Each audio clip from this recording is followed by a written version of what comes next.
Hello, everyone, and welcome to Dreamleapers Inspiration. I'm your host, Harriette Cole. Very happy to be with you today. Welcome, everyone. I hope you're doing well, and I hope that you are finding stillness in the midst of whatever it is that your day holds. Finding stillness. Think about that. Finding stillness. Is that something that you think about? Do you wake up in the morning and include stillness in the thoughts that you have about what your day will include? I wonder, do you think about quietness, stillness as you begin your day? What do you think about as you begin your day?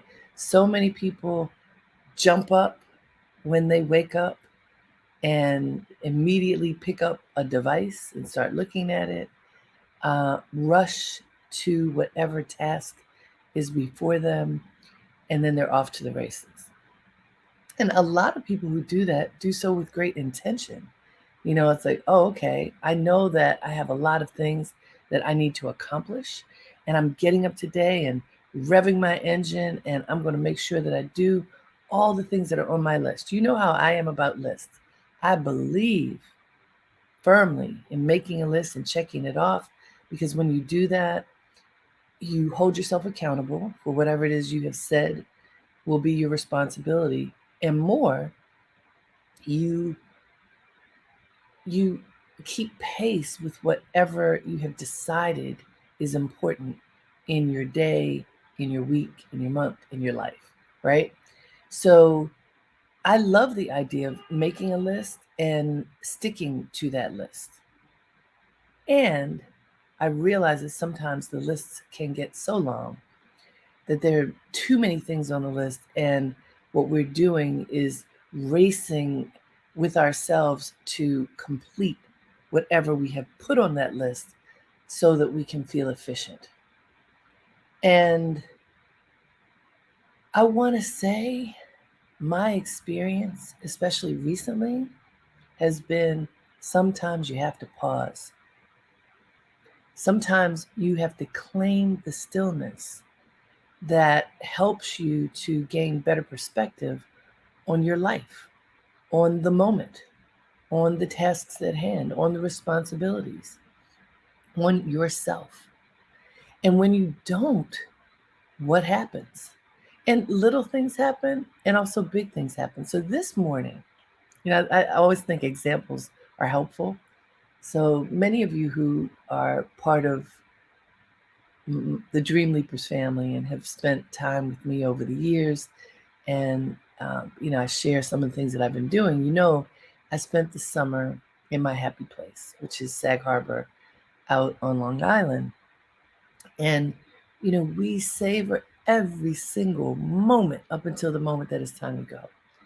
And in this case, we stayed in two different places in the summer and, worked really hard at the very last minute to make sure we had gathered up all of our belongings so that we could move back and move on to life the way that it is when we're in the city.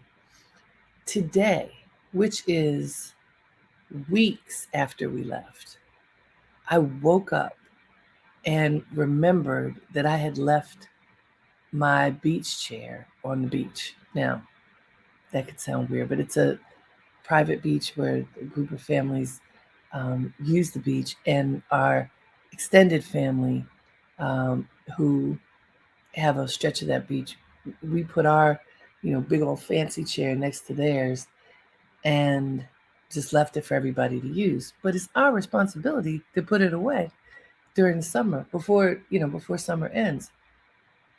There was no pausing leading up to the moment of our departure. And I did not remember my chair until this morning, weeks after we moved home. And I immediately sent a text to our friends to say, "So sorry, I forgot about my chair. I'm sure you put it away, but my apologies. We were just on press go."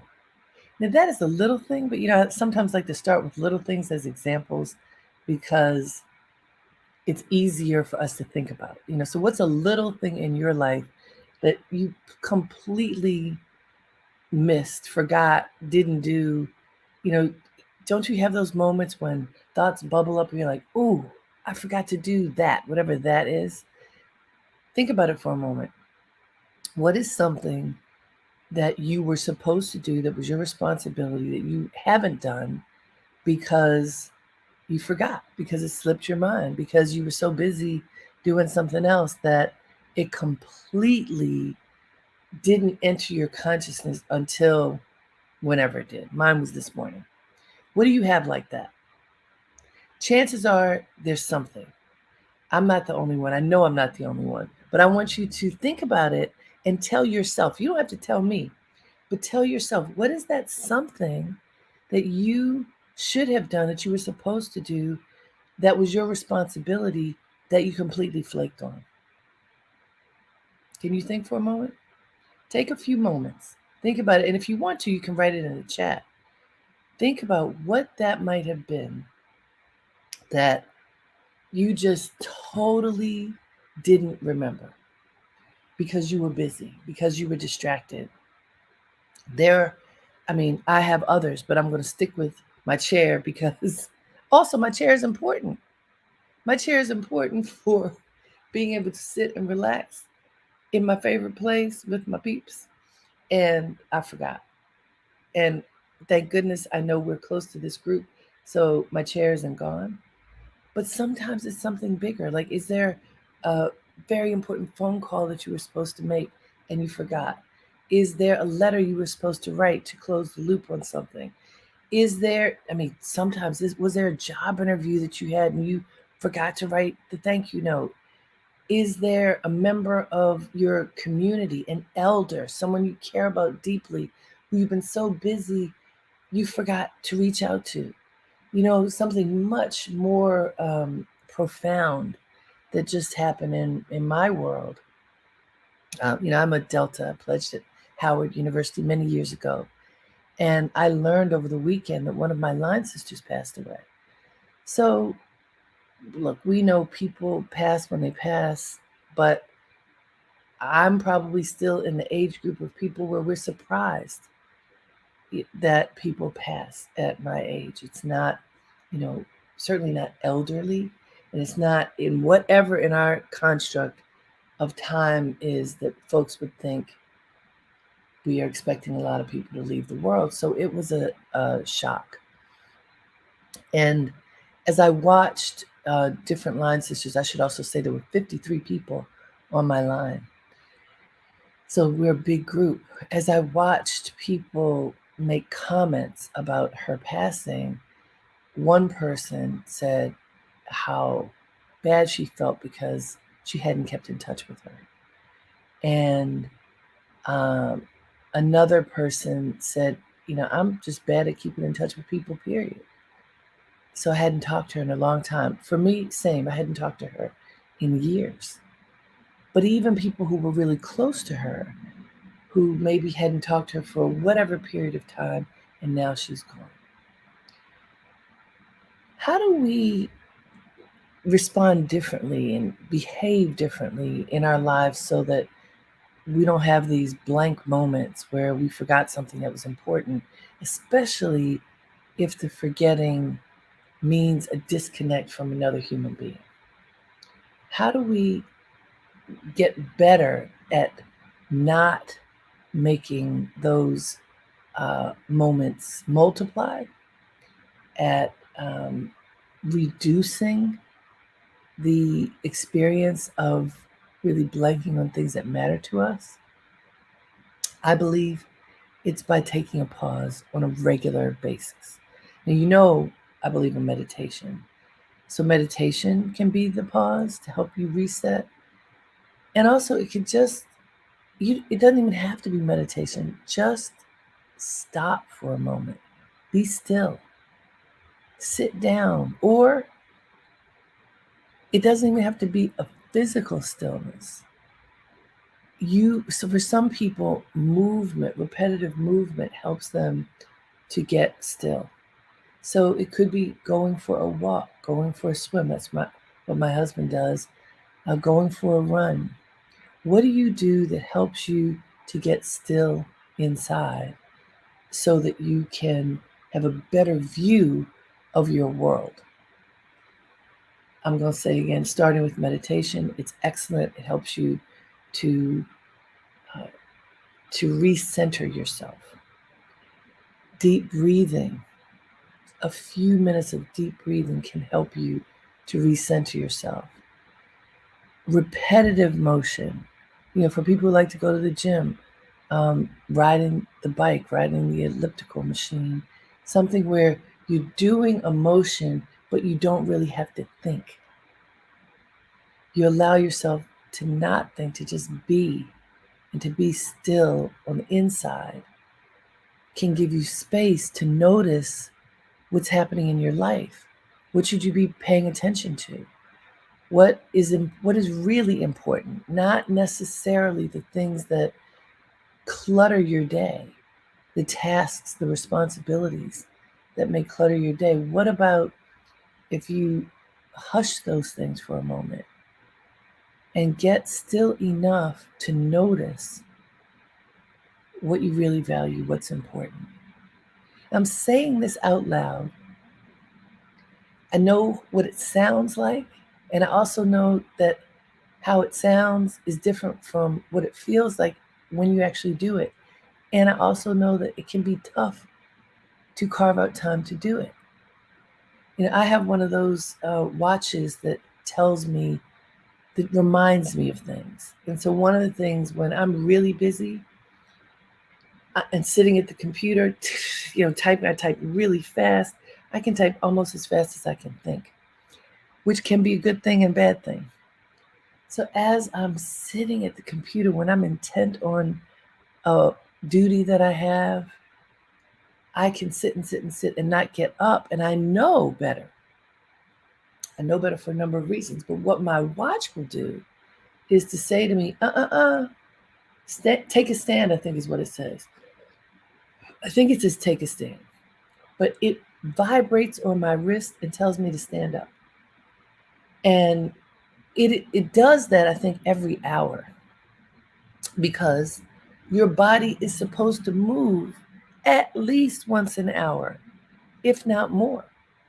But I want to ask you, how many times have you sat intently doing whatever it is you were doing, including for many of us, typing at a computer, without standing? And how many of you who have a device like mine get to the point where it tells you take a stand and you're like, no, I have to keep doing what I'm doing? How many of you have pressed the silent button when your watch is trying to help you out to tell you take a stand and you don't do it? I'm going to raise my hand and say, I have done it. I've done it a lot. Somewhere in my conscious mind, there is a clear understanding that if my device is telling me to stand up, I should listen. And yet sometimes I don't. Okay, so similarly, that internal device, the voice within that gives us messages all the time, that talks to us. Literally, it does. It tells us time to stop, time to take a walk, Time to walk away from whatever situation is before you that's not serving you anymore. Time to stop arguing and take a walk. Time to refresh your thinking about something. Time to drink water. Time to go to sleep. How many times has your body, your being, called out to you, kind of loudly, sometimes subtly, but often loudly? How many times has that occurred? And you haven't listened. Like my watch telling me, take a stand. I want you to be honest with yourself on this one. How many times has this occurred when you just have not heeded the warnings? You have said, next time I'll do that. But right now, I have something that I have to finish. Right now, I just have to check this one more thing off the list. Right now, I have to, dot, dot, dot. I want you to tell yourself the truth on this one. Take a moment and think about it. If not, how many times, when was the last time that you made a poor decision because you didn't listen to the voice inside? And after you made that poor decision, do you remember it now as a regret? I interview a lot of people, and I often will ask them if they have had any regrets. And many people say no. Many people say, nope, I've lived my life. I enjoyed my life. I've had ups and downs. I take all of it in stride and move forward. And by the way, that is a very healthy perspective. And I'm going to say for myself, there are a couple of things that I regret. Absolutely. Absolutely. And when I think about them, I get this feeling inside like, ugh, I really wish I had handled that differently. I wish that I had made a different decision. And as a result of the decision I made, I have this as an outcome, however many years, days, months later. Sometimes I allow myself to go down that path, to revisit a mistake that I made, and to say, yeah, I still feel bad about that one. Did I handle it in its aftermath in the best possible way? Because if you've made a mistake and it's over, sometimes you really do have to just move on. But sometimes in thinking about whatever that is, you may discover, I did not apologize for something that had to do with that scenario that I don't feel so good about. I did not close the loop in terms of my responsibilities regarding whatever this thing was. I didn't forgive myself for having made a bad decision. When you pause and revisit a regret, let me tell you, it can be difficult. It is really hard to face a mistake, to own your responsibility in a mistake, in a bad decision. It's hard to face it. It's much easier to point the finger and say it was somebody else's fault or circumstances' fault. But what if you fully embrace your role in whatever it is that happened? And then look and see what consequences came as a result of a bad decision. Now, what good can come of that? I think it can help you to not make a similar bad decision in the future. You can't rectify often something that happened already, but if you can prevent yourself from making a similar mistake in the past, what that actually means is that you have learned a lesson from your experience. So think about school. When you were in school, you got grades. You had to learn something, study it, and then present your understanding of whatever it is you learned in some kind of form, whether you were answering a multiple choice test, whether you were writing an essay, whether you were presenting something verbally, or you had to make something. In school, you had to prove that you had learned whatever it is that you were being taught. And part of proving that gave you a grade, showed how adept you had become at whatever the skill set is that you were learning. And if you really didn't learn it, if you didn't pay attention, if it was just really tough and you didn't grasp it, if you didn't show up for class, you didn't show up for your exam, whatever the reasons are, if you did not do what was required in order to complete the task to the to whatever the requirement was, then you had to do it again. If you failed, you had to do it again. If you failed, you could not matriculate further. You most often you don't just get a pass. So the thing about life after school is that those things continue to happen, but we don't recognize what the consequence is of not fully completing with the proper level of understanding and ability, whatever the task is.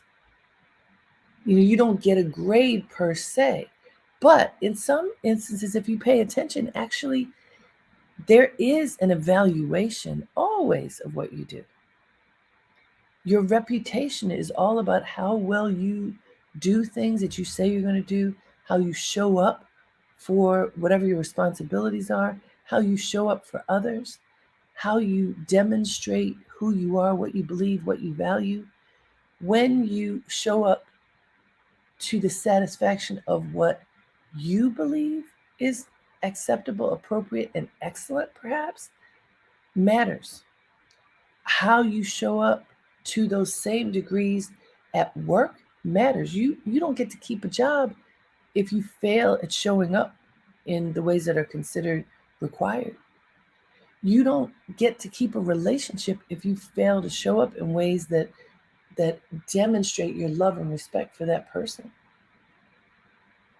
You don't get to stay if you don't do what you need to do in order to show that you are committed, that you are focused, and that you care, and that you're bringing the best of yourself to the situation.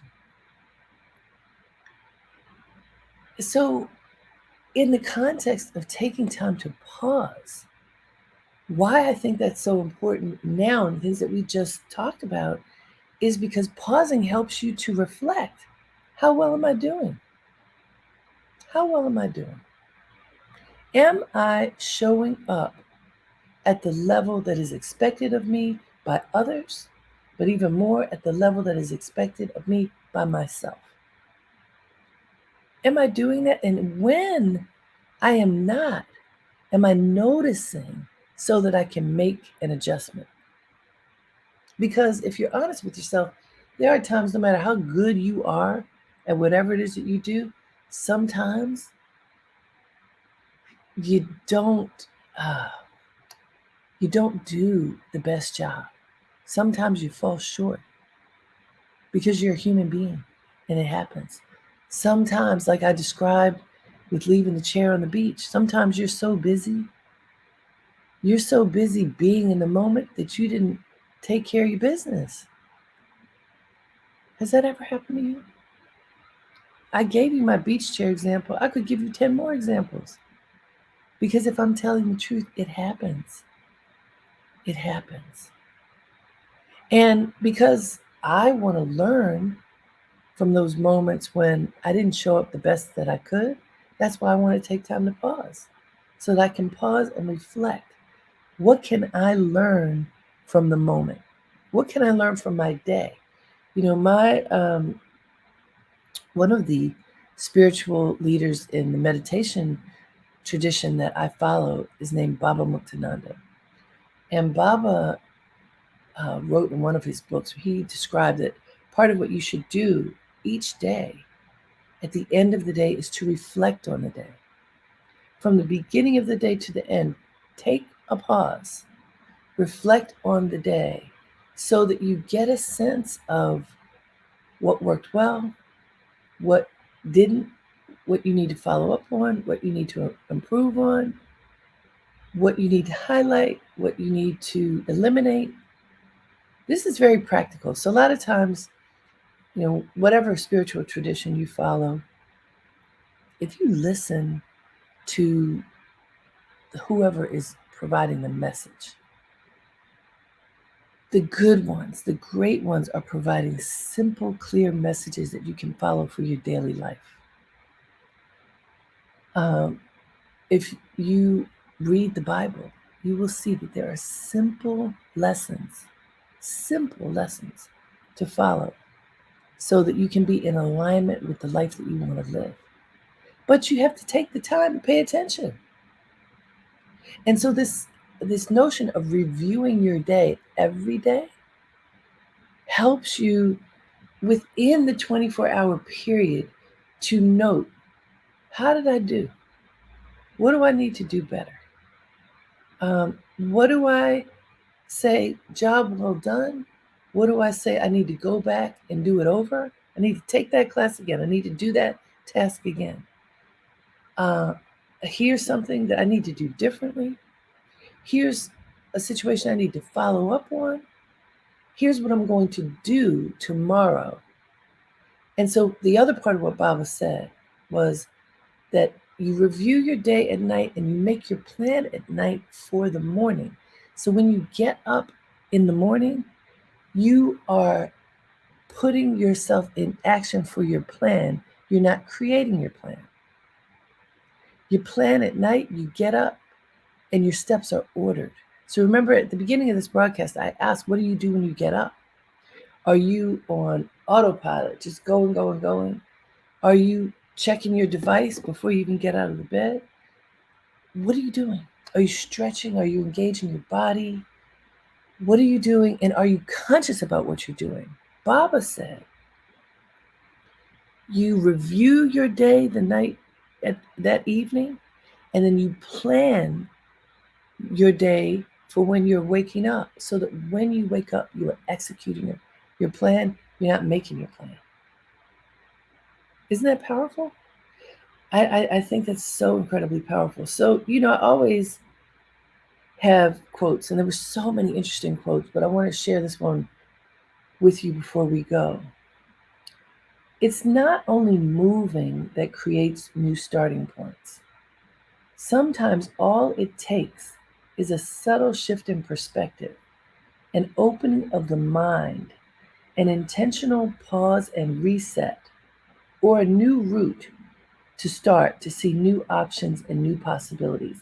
This is from someone named Kristen Armstrong. Let me repeat it for you because it has a lot of things in it.